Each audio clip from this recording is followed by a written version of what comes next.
দীর্ঘ কয় মাস পর সোলজার সিনেমার শুটিংয়ে মেগাস্টার শাকিব খান। কয় মাস পর?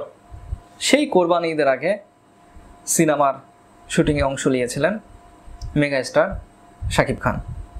আজকে অক্টোবর মাস চলছে, প্রায় 4 মাস পর, 4 মাস পর শুটিং স্পটে ক্যামেরার সামনে অ্যাকশন কাট।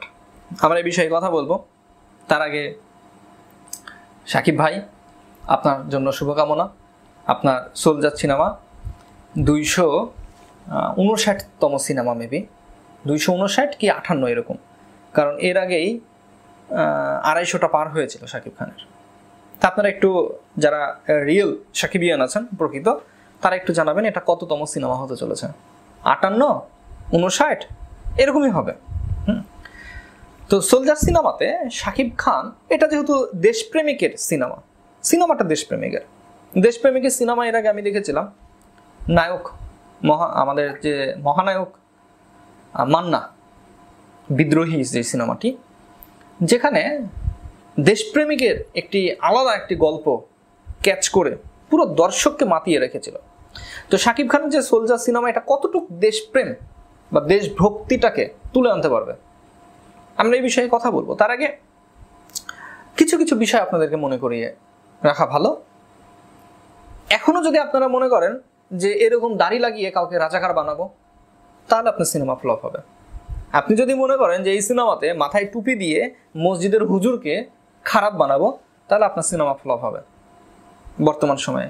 আপনি যদি মনে করেন যে আপনার সিনেমার এমন একটা সিনে যে এরকম দাড়ি টুপি পাঞ্জাবি অথচ কোনো একটা মেয়ের সম্মানহানি করছে, এরকম একটা সিন রাখবো, তাহলে আপনি পরিচালক মামলা খাবেন। এইগুলো মাথার মধ্যে সেট করে রাখেন, সিনেমা ফ্লপ হবে।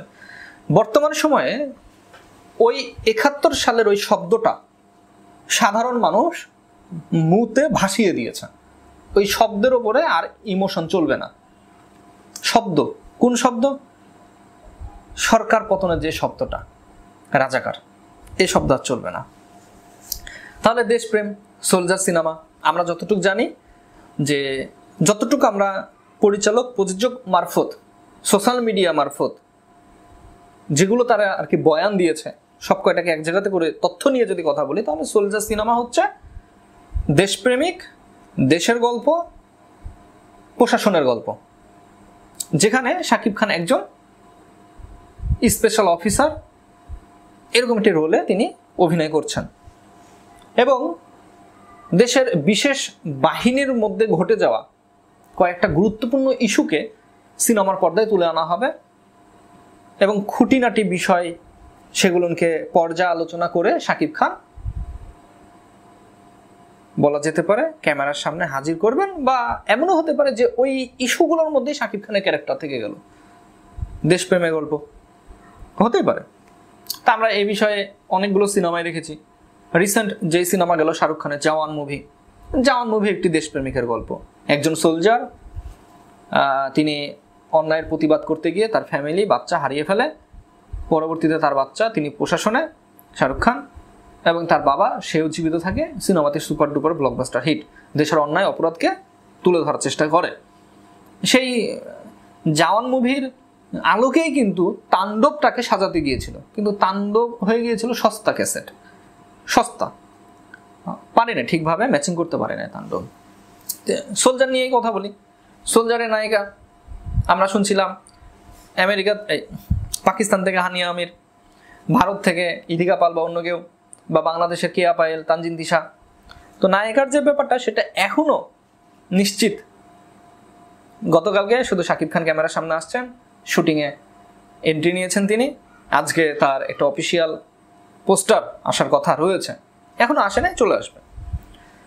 এই সিনেমাটি কতটুক বিজনেস করবে, হিট নাকি ফ্লপ, ব্যবসায়িক সফল নাকি ধাক্কা খাবে? দেখেন, সিনেমার গল্প এখানে আপনাকে মনে প্রাণে আকৃষ্ট করতে হবে। আমাদের এর আগে যেই দেশপ্রেমের যে গল্পগুলো ছিল, দেশপ্রেমিকের যে সিনেমাগুলো ছিল, সেগুলো আমরা যেটা দেখেছি, দেশপ্রেমিক কম, মৌলবী সমাজকে অপমান করাটাই হয়েছিল বেশি, এবং ওই চিন্তাধারা আমাদের ভেতরে একবারে সেভ করে রাখা হয়েছে। পাঞ্জাবি পরা, দাড়ি টুপি, হুজুর মানেই খারাপ কিছু। আমাদের ওই ছোট বাচ্চা কাচ্চা থেকে শুরু করে যা আছে সবার মনে একটাই সেটআপ, সিনেমার মাধ্যমে হোক নাটকের মাধ্যমে হোক বোঝানো হয়েছে। তো যেমন ধরেন সমাজের একজন হাজি মানুষ, তার সন্তান যদি ভুল করে তাহলে গোটা এলাকাতে ছড়িয়ে যায়। অথচ অন্যান্য যে সন্তানগুলো আছে, অন্যান্য যে গ্যাং পার্টিগুলো আছে, তারা যতই যা করুক না, ওদের তো শিক্ষা দীক্ষা নেই, ওরা ভুল করবেই, এ কথা বলে পাশ কাটিয়ে যায়। কিন্তু যদি ভালো মানুষের ছেলে হয়, সেটা নিয়ে একবারে ঢাক ঢোল পিটিয়ে বাজনা বাজিয়ে অবস্থা খারাপ। তো যাই হোক, এগুলো সামাজিক্যাল ইস্যু, এগুলো নিয়ে কথা না বলি, সিনেমা নিয়ে কথা বলি। সোলজার সিনেমাতে আমি শুরুতেই বলেছি, যদি এই সকল টপিকগুলো মাথায় নিতে না পারেন তাহলে সিনেমা ফ্লপ করবে। যদি আপনি আবারও সেই 1971 সালের মতো করে যদি চিন্তা করেন সিনেমাতে, তাহলে আপনার সিনেমা ফ্লপ। যদি আপনি 2024 সাল, 25 সাল, 26 সাল বর্তমান সময়কে কাজে লাগিয়ে বর্তমান দুর্নীতি, বর্তমান অনিয়ম, বর্তমান ইলেকশন, বর্তমান সরকার, বর্তমান নির্বাচন কমিশন, বর্তমান উপদেষ্টা, এগুলো টপিকের ওপর রেখে বা সরকার প্রধানকে রেখে যদি আপনি সিনেমা ক্রিয়েট করতে পারেন, তাহলে সেটা সুপার ডুপার হিট হবে।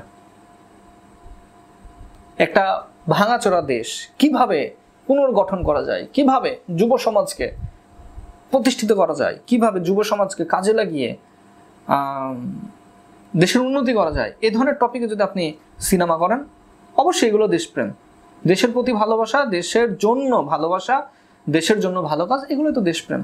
দেশপ্রেম মানে তো আমরা তাই বুঝি নাকি শুধু সেই মিথ্যা একটি গল্প দিয়ে দিলাম যে হ্যাঁ 1971 সালে যখন আমি বলতাম আমি ফজা, সবাই পালা, মানে ফজা পাগলাইছে, ফজা পাগলা পাগলাইছে, হ্যাঁ মুক্তিযোদ্ধা, আরে ফজা আসছে, সবাই স্যালেন্ডার, পালিয়ে গেল। ভাই এগুলা সিনেমাতে চলে, এগুলা বাস্তবে চলে না। তো এই ডায়লগ আমি আবার পিনাকি তার ভিডিও প্রচুর দেখি, তো পিনাকি তার ভিডিওতে মাঝে মধ্যে যাকে ধরে তার পরনের পায়জামা খুলে নেয়। তো ফজা পাগলার পায়জামা অনেক আগেই খুলে গেছে, আমি জানি না তারপরেও সে ইলেকশন করবে কিনা। যদি তারপরে ইলেকশন করে তাহলে আমি মনে করব যে আসলে বিএনপি যে দল, সে জনগণের মতামতকে তুতে না। যাই হোক ভাই ব্রাদার, সাকিব ভাই আপনার সিনেমার জন্য শুভকামনা। সাকিব ফাহাদ, তিনি সিনেমাটি প্রথম পরিচালনা করছেন, নাটক করেছেন, এর আগে বেশ কিছু নাটক করেছেন, এবার প্রথমবারের মতো তিনি সোলজার সিনেমায় আসছেন। দেখা যাক তার সিনেমাটি কতটুকু দেশপ্রেম আসতে পারে, আর বর্তমান সময়ে দেশের প্রতি ভালোবাসা, দেশপ্রেম এটাকে তুলে নিয়ে আসবেন, নাকি সেই 1971 সালের সেই একই ঘটনা, একই ইস্যু, একই টপিকে চলবেন, এ বিষয়ে কথা বলবো। ভালো থাকবেন সবাই, আসসালামু আলাইকুম।